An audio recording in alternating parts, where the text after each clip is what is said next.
रोमा के परिवार में सब लंबे थे, उसके पापा, मम्मी और भाई। लेकिन रोमा का कद बहुत ही छोटा था। छोटे कद की वजह से सब उसका बहुत मजाक उड़ाते थे। रोमा स्कूल पास करके कॉलेज पहुंची। वहाँ भी सब उसका बहुत मजाक उड़ाते थे।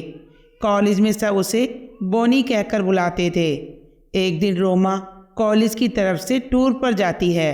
रास्ते में बस एक जगह रुकती है जहाँ पर एक बड़ा सा कुआं बना हुआ था।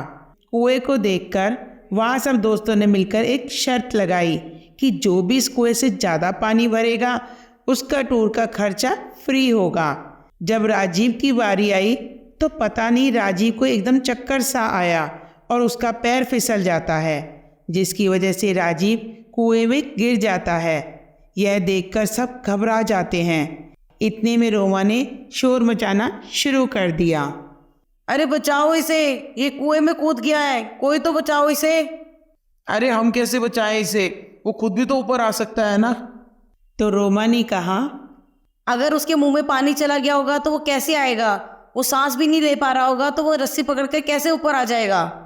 अरे चलो भाई सारे यहाँ से, हम अगर यहाँ पे रहे तो पता लगा हमारा ही नाम लग रहा है, हम नहीं यहाँ पे रुकते, चलो। अरे वो तो तुम्हारा दोस्त है, तुम उसको छोड़कर कैसे जा सकते हो? उसकी मदद तो करो कोई। अगर तुम्हें ज्यादा ही तकलीफ हो रही है तो तुम खुद क्यों नहीं मदद कर देती, हमें क्यों बोल रही हो? हम तो नहीं जा रहे नीचे। रोमा को उनकी बात पर बहुत गुस्सा आया। उसने रस्सी को पकड़ा और नीचे उतर जाती है। राजीव पानी में छटपटा रहा था। रोमा ने राजीव का हाथ पकड़ा और ऊपर खींचना शुरू कर दिया। कुएं से बाहर आकर रोमा ने राजीव के पेट से पानी बाहर निकाला और उसकी जान बचाई। जब राजीव को होश आया तो उसने रोमा को कहा, थैंक यू रोमा, तुमने मेरे को बचा लिया, वरना आज मैं तो यही मर जाता। मैं ये एहसान तुम्हारा जिंदगी भर नहीं भूलूंगा। राजीव के दोस्त मजाक उड़ाते हुए बोले, अरे एक काम करना, तू उसका एहसान भूलेगा नहीं तो उस पर भी एक का एहसान कर दे, दोनों का हिसाब बराबर हो जाएगा। तू भी इससे शादी कर ले, वरना इससे कौन शादी करेगा? ठीक है, मैं आज ही इससे शादी कर लेता हूँ, मुझे इससे शादी करने में कोई दिक्कत नहीं है। पास में पड़े एक नुकीले पत्थर को उठाकर राजीव ने उंगली काटी और रोमा की मांग भर दी। सारे दोस्त उनकी जोड़ी पर हंसते हुए वहाँ से चले जाते हैं। रोमा राजीव की इस हरकत पर एकदम घबराई हुई बोली, अरे राजीव, ये तुमने क्या कर दिया? हमारे माँ बाप क्या सोचेंगे हमारे बारे में, और वो इस रिश्ते को मानेंगे भी या नहीं? रोमा तुम चिंता मत करो, मैं हूं ना, मैं सब संभाल लूंगा। रोमा के माँ बाप तो वैसे ही रोमा की शादी के लिए परेशान थे। जब उन्हें पता चला कि रोमा ने किसी लड़के से शादी कर ली है तो वह बहुत खुश हो जाते हैं। उसके बाद राजीव रोमा को अपने घर लेकर आता है। रोमा को देखकर राजीव की माँ बोली, राजीव, ये बोनी लड़की कहाँ से लेकर आया है? राजीव बोला, माँ वो माँ। गूंगा क्यों हो गया है? बोलता क्यों नहीं? कहाँ से उठा कर लाया इस बोनी को? माँ ये मेरे साथ कॉलेज में पढ़ती है, ये मेरी दोस्त है, मैंने इससे शादी कर ली है। राजीव की बात सुनकर उसकी माँ बोली, राजीव, तेरी मजाक करने की आदत कब जाएगी? तू तो टूर पर गया था, जरूर इस लड़की ने तुझे फंसाया होगा। माँ की बात सुनकर राजीव बोला, नहीं माँ, ऐसा कुछ नहीं है, आप अंदर तो चलो, मैं सारी बात बताता हूँ आपको। राजीव ने अपनी माँ को सारी बात बताई। उसकी बात सुनकर उसकी माँ बोली, उसने तेरी जान बचाई तो तूने उससे शादी कर ली? तेरी मत मारी गई थी क्या? तूने हमें कहीं का भी नहीं छोड़ा।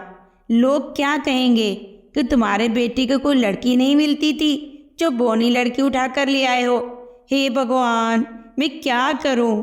उन सब की बातें सुनकर रोमा बोली, माँ जी, मैं जैसी भी हूँ अब आपकी बेटे की पत्नी हूँ, आप भी अंदर चलिए।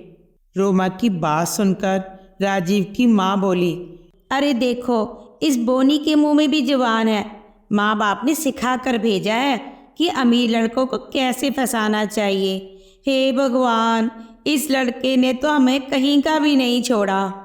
माँ आप कुछ ज़्यादा ही रिएक्ट कर रहे हो, सब लोग देख रहे हैं, अच्छा नहीं लगता। राजीव की बात सुनकर उसकी माँ बोली, हाँ हाँ, लोग तो तमाशा देखेंगे ही। बोनी लड़की जो ब्याह के लेके आया है, किसी ने देखी है इतनी छोटी बहू? राजीव, मेरी बात सुन, इस लड़की को जहाँ से लेकर आया है वहीं छोड़ कर आ, नहीं तो मैं तुझे इस घर में घुसने नहीं दूंगी। माँ अब ये कहीं नहीं जाएगी, अब ये भी मेरे साथ इसी घर में ही रहेगी। अगले दिन रोमा रसोई में चाय बनाने के लिए जाती है। तभी उसकी जेठानी भी रसोई में आ जाती है। वो रोमा को देखकर हंसने लगती है और बोली, अरे बोनी देवरानी, तुम्हारी हाइट तो सिर्फ चूल्हे तक पहुंच रही है, इस पर चाय कैसे बनाओगी? चाय बनाने के लिए तो तुम्हें सीढ़ी ही लानी पड़ेगी। अरे नहीं नहीं दीदी, आप ऐसा क्यों कहते हो? मैं वहाँ बाहर बड़ी कुर्सी ले आऊँगी, उस पर खड़ी होकर चाय आराम से बना लूँगी। दोनों बातें कर ही रही थी कि सरला आ जाती है। उनकी बात सुनकर सरला बोली, बोनी बहू, चाय तो कुर्सी पर खड़ी होकर बना लोगी, खाना के स्लैब पर बैठकर बनाओगी? रहने दे, खाना हम खुद ही बना लेंगे। बड़ी बहू, मेरी चप्पल पलंग के नीचे चली गई है, जरा बाहर तो निकाल देना। अरे माँ जी, मेरे हाइट तो लंबी है, मैं कैसे निकाल लूँगी? अपनी बोनी बहू से बोलो, वही ये काम कर देगी। रोमा पलंग के नीचे घुसी और सास की चप्पल बाहर निकाल कर ले आई। यह देखकर उसकी जिठानी बोली, अरे माँ जी, अब जो छोटे छोटे काम है इसी से करवा लेना, अब जो ऊंचाई वाले काम होंगे वो मैं आपको कर दूंगी। दिन गुजरते रहे। रोमा अपनी ससुराल में अपने लिए जगह नहीं बना पाई। एक दिन रोमा ने जिठानी के कमरे से कुछ आवाज़ें सुनी।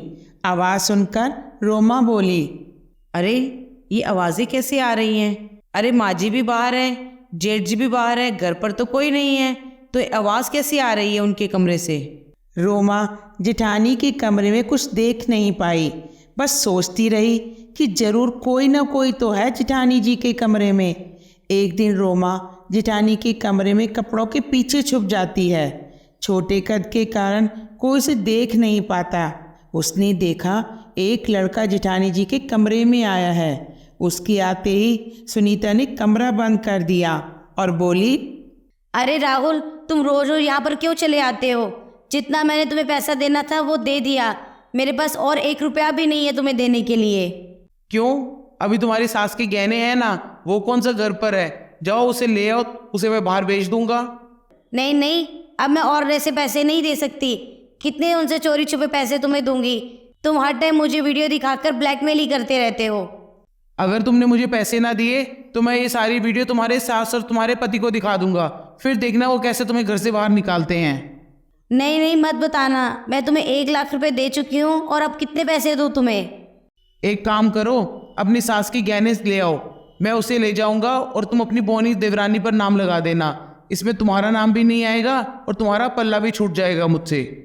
रोमा सारी बातें समझ गई थी। रोमा ने पीछे से उस आदमी के सिर पर डंडा मारा। जब तक आदमी को कुछ समझ आता तब तक रोमा ने उसका फ़ोन लेकर वीडियो डिलीट कर दी।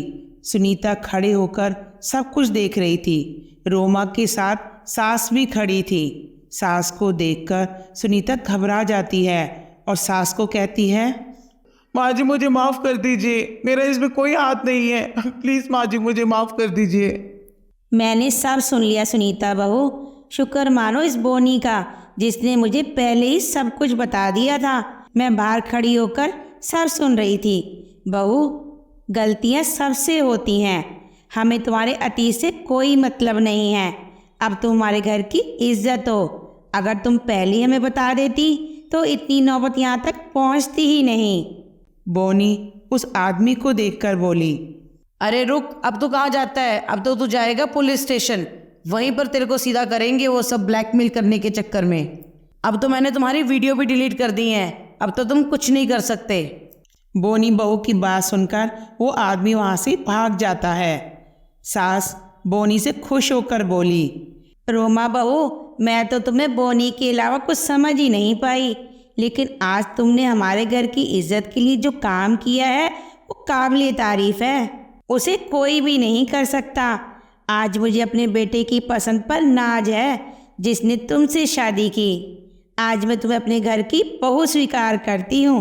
सास का प्यार देखकर रोमा बोली, माँ जी, इस घर की इज्जत मेरी भी तो इज्जत है। तो मैंने कुछ ऐसा एहसान नहीं किया।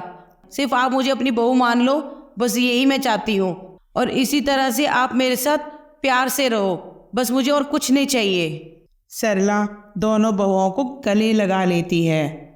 अगर आपको हमारी ये कहानी पसंद आई है तो इसे लाइक और ज़्यादा से ज़्यादा शेयर कीजिए। अगर आपने हमारा चैनल अब तक सब्सक्राइब नहीं किया तो सबसे पहले सब्सक्राइब कर लीजिए। मिलते हैं अपनी नई वीडियो में नई कहानी के साथ।